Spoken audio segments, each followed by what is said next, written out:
Tyler, the Creator, Chromakopia. October 28th, Tyler dropped his 8th studio album titled Chromakopia. Now, to this point, Tyler's albums has had a character, which the album would follow. But this was not that. This album was more about Tyler's personal life. Let's talk about Chromakopia. Now, Tyler opened up this album with an insane rollout. October 16th, a video was dropped where Tyler is seemingly wearing a mask of himself, leading a line of faceless man inside of a container before blowing it up, revealing bright colors. Now, fans immediately started dissecting each and every thing and aspect of this little tiny video. Copia, an abundance of color. You are the light. Next, Tyler drops Noid, where Tyler expressed the feeling of being paranoid and scared and fiending for privacy, where the video shows Tyler's being chased by fans. But that wasn't it. In 12 days, we got an album released on a Tuesday. Surprisingly. Now, I'm not going to go into details of why Tyler released his album on a Tuesday. If you know, you know. But this album was narrated by Tyler, the Creator's mother, Benita Smith. Track 1, Saint Chroma. Benita Smith is the first voice we hear on the album. The light isn't on you, it's in you. Tyler is coming to terms with the realization of aging. Tyler states in Saint Chroma, he said I could do it, and boy did I believe him. Now, Pharrell Williams gave Tyler Creator this advice to chase his dreams. Tyler has always been open about moving forward and challenging himself at every opportunity. I ain't never had a doubt inside me, and if I ever told you that I did, I'm lying, Tyler the Creator says. Now, this foreshadows what we later will see down the line with Tyler's mask. Now, in the second verse, Tyler the Creator mentioned how he always was different and how he always felt different and he always knew he was different. Track 2, Ra-ta-ta-ta. In this track, Tyler speaks on how he is different from his peers and also uses punchlines that we would hear from younger Tyler. Tyler describes how he sees himself as an artist who stays true to himself in his craft. He goes to mention things like, I'll never drive a Hellcat. Track 4, Noid. Now, I already touched on this at the beginning of the video because of the rollout, but in one of the lyrics, Tyler the Creator states, living in between cameras and recorders, which subjects of running and dodging after invasion of privacy. You get the memo. You get the memo. Track 4, Darling I. Tyler Moms returns with some advice. She tells Tyler to never tell anyone that he loves them. She used the word us. If you don't mean it, then don't tell us. She's given this advice to Tyler directly from her experience. Darling I is a romantic and R&B song. We hear guitars and also a high-pitched version that we've heard from younger Tyler before. And new Tyler, Tezo Touchdown is a feature. His melody is amazing on this track. Now, there is a reference of society's expectations of sexuality with the lines, too many rules, I'm too curious to try to be, hiding things, feeling shame built in me. Track 5, Hey Jane. Hey Jane is a back and forth between Tyler and a woman who seemingly shared a pregnancy scare. Now, his mother gives him advice to always wear a condom before she is cut off by the start of the song, which may indicate Tyler didn't take her advice. Now, the first verse opens up with Tyler's perspective and his reaction to getting someone pregnant and where they go from there. Tyler basically tries to find common ground and he relates how their dads were gone. He also describes being scared and how he's not in a position to complain. Now, the second verse flips into the woman's perspective of her panicking and rationalizing why they might be good together. Track 6, I Killed You. A song about general conceptions of identity, more so Black Americans. Tyler talks about hairstyles and hair textures, making references to knots and hot combs and how their hair was used as maps during slavery.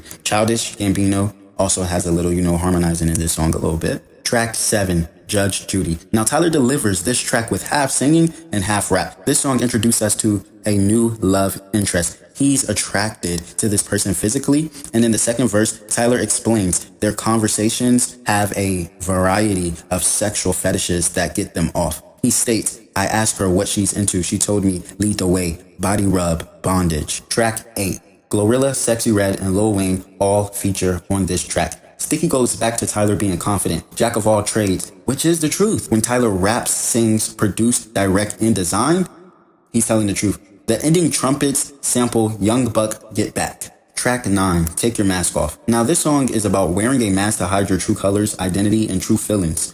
The first verse is about a want to be gangster. The life of this person isn't from the struggle, but in fact, a middle-class family with a good household. The desperate need to want to be accepted leads this person in jail doing 5 to 10 years. The second verse is about a preacher who is living a life preaching hate towards gay people, of course. A perfect family man who is religious did not come to the terms with his own sexuality and thought that God would hate him. Basically, that's what the second verse is about, and I know somebody felt hit. Now, verse 3 describes a woman living a family life with a husband who makes bank, basically. But her personality and individuality, tired of being at home, personality gone. Body ain't been the same, postpartum is long, your identity gone. Now that line links to Tyler, the Creator, having kids. Back to his back and forth with Jane, track 10, Tomorrow. A challenge to Tyler's ego and his attitude to where he sees himself now. Tyler mom's comes in asking for a grandchild. As you know, she's getting older. Now Tyler feels bad for prioritizing his time for himself and not his family. My mother's hands don't look the same, which can show that Tyler is dwelling on aging. Track 11, Thought I Was Dead. He comes in with a delivery that is confident and confrontational. Schoolboy Q is featured on this. Now Tyler raps, I don't want to be found. I don't want to be down.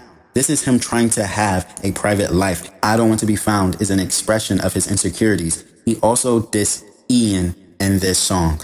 Track 12, Like Him. Tyler, the Creator, Mother, opens up and speaks on the similarities of him and his absent father.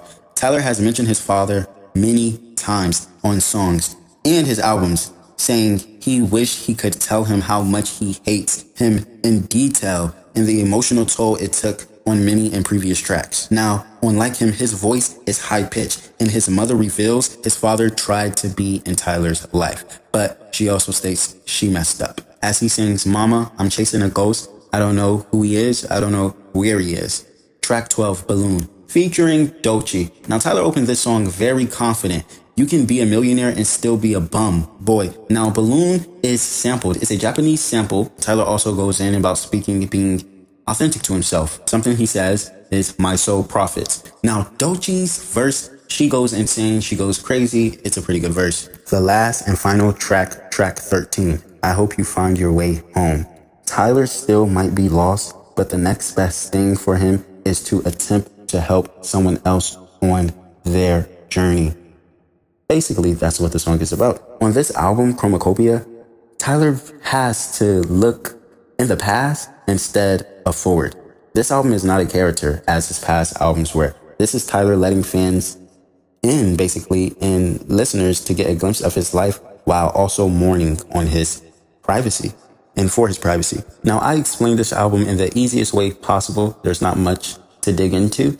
So I hope you guys understand. And how do you guys feel about the album? Are you still listening to it? Is it one of your favorite Tyler, the Creator albums? How do you feel? Let me know.